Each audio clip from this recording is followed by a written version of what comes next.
ES Audio. From the Evening Standard in London, I'm Mark Blunden, and this is The Leader. What do we want? 10%! When do we want it? Now! Hear us say, we need you to raise our pay! Hundreds of thousands of public sector workers are striking in Britain's biggest day of industrial action for over a decade. Large numbers of schools are closed and train stations deserted as train and bus drivers join civil servants and teachers on picket lines in a pay dispute, causing widespread disruption. University lecturers have also donned academic gowns.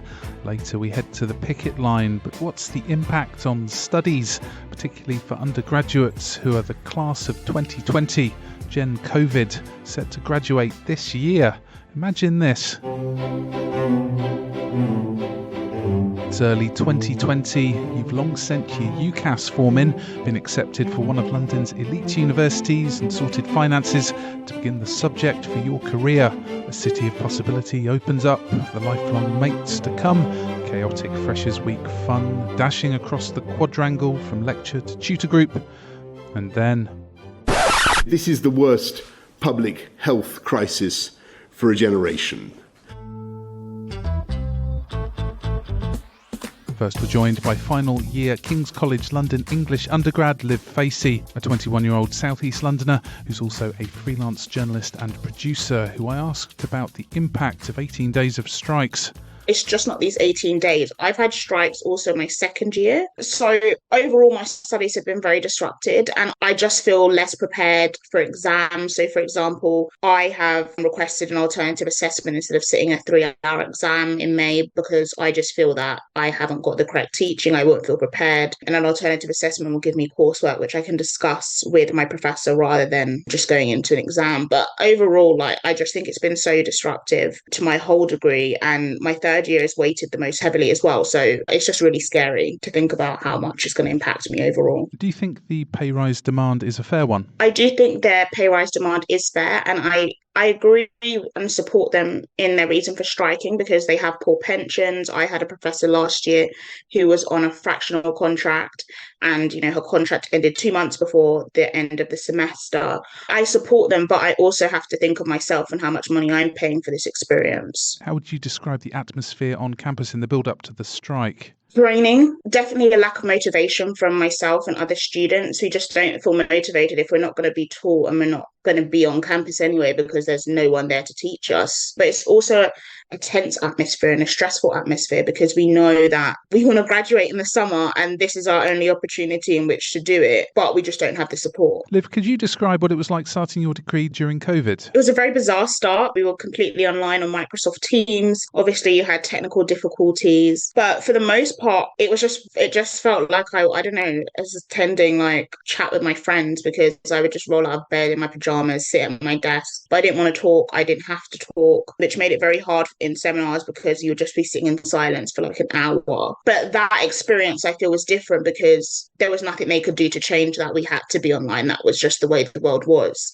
Whereas this experience now can be changed. It just seems like there's no effort on the college's part. What's your view on the value for money you've had, both for the academic and social experience of uni? As of the 30th of January 2023, my student debt is £43,000. And that's just my student and maintenance loan. I can tell you that I don't even think it was worth 2,000 of that. And that's before you even get to my living costs. Even though I live at home with my mum, I still spend a lot of money. I don't think the value for money is there at all because I went to university in order to, learn more, but also to get a job at the end. I've had no support for my desired career. I had to do that all on my own. And while I have got great opportunities because of the fact university's never on, or there's major disruption because of whether it's COVID and being online or whether it's striking, I paid for an experience both to be taught and a social aspect, and I've received neither of those. You've also been working during your degree. What are your next steps? because of this experience, I'm put off from doing a master's or going back and doing anything in terms of a university perspective. It's just kind of a bit off-putting.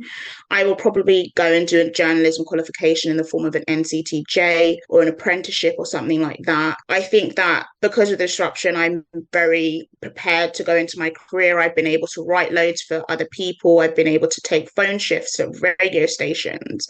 And that has been great for my career. I think that prepared me, but it's not because of university that I'm prepared. Nobody at university even knows where to begin to help me. Anytime I tell them what I'm doing, they're just so shocked. King's College London tells the Leader podcast pay decisions are decided nationally, and the university's doing all they can to help students impacted by the strikes to continue normal campus access and support progress of their studies. Let's go to the ads. Coming up on the picket line with the Evening Standard's Katie Strick.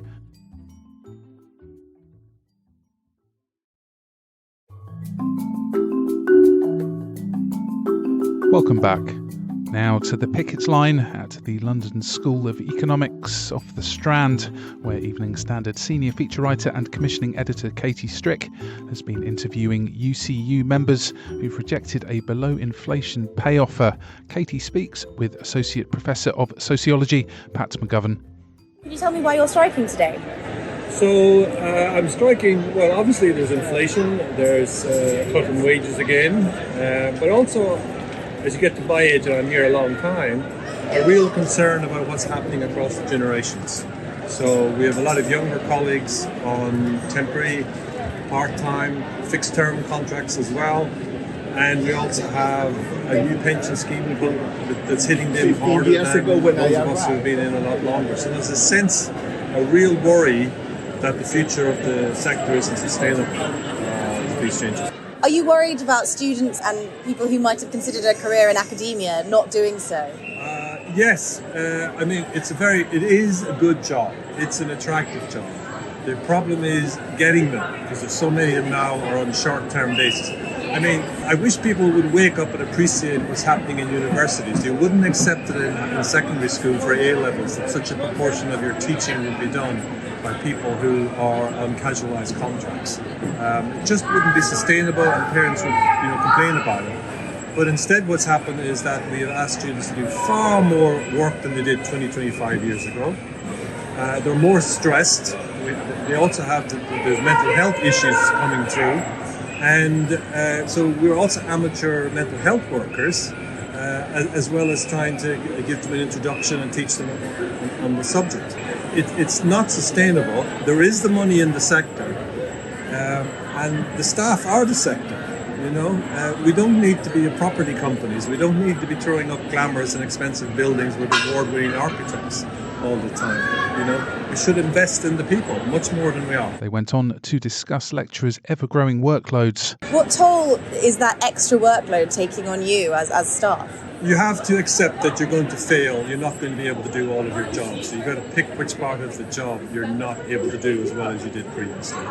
It's a difficult thing to do because we're all high-achieving people and you like to be good at everything. But you have to learn to accept that you cannot do everything as well as you previously did.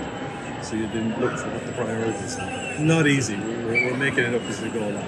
And what do you find yourself having to drop? What becomes the least important thing? Well, like lots of other people, there's the curse of email.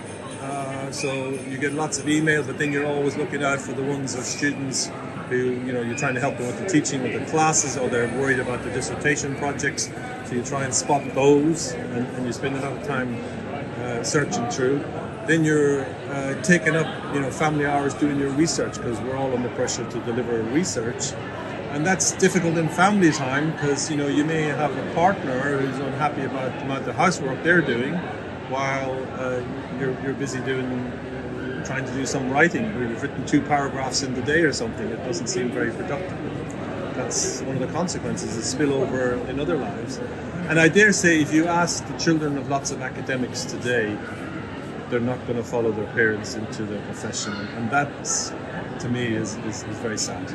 And finally, they discussed student reaction at LSE to the strike. How do your students feel about the strikes? Do they support you? Oh, it's heartening. I had an email yesterday from students from one of our programs sending me, asking what can you do, how can you come and join the picket. And I had another very detailed email before Christmas from students who wrote to the director of the LSE.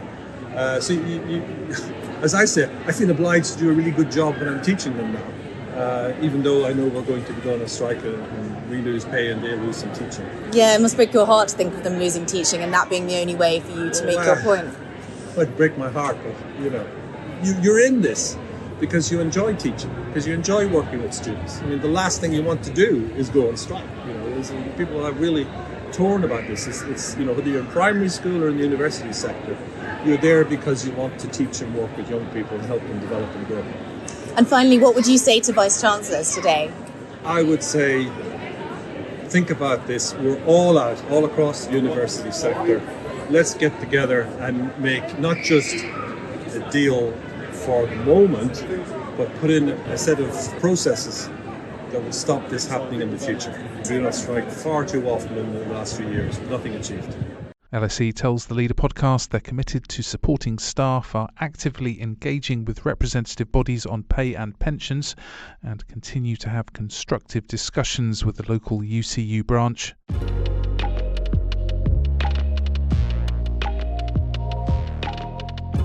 There's more on this story in the Evening Standard newspaper and online at standard.co.uk. That's the Leader. We're back on Thursday at 4 p.m.